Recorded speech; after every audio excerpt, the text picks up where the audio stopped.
Zakaj ste se odločili pripraviti razstavo ob 60-letnici policijskega orkestra? Torej, kot ste že omenil, letos praznuje orkester 60-letnico svojega delovanja in jasno smo se odločili poleg tega, da smo izvedli več koncertnih nastopov po Sloveniji.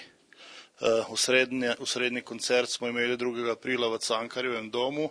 Smo sporedno tudi organizirali razstavo delovanja policijskega orkestra v 60 letih in sicer z namenom, da orkester čim bližje predstavimo zunanji, kako tudi notranji javnosti.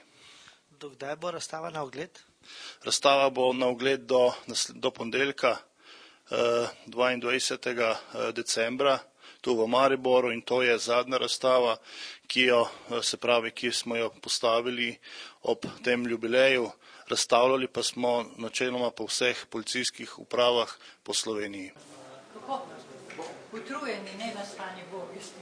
Kaj lahko poveste o sami razstavi?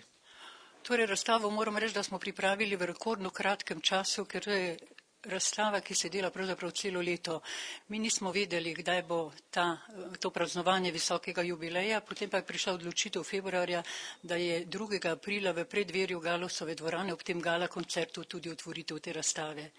Ta razstava je sestavljena iz 14 sklopov in nazorno, fotografsko in tekstovno kaže razvoj od godbe ljudske milice od leta 1948 do danes, ko je policijski orkester dosegel vrhunski razvoj, predvsem z maestrom Milivojem Šurbekom, pa tudi že s prejšnjimi dirigenti.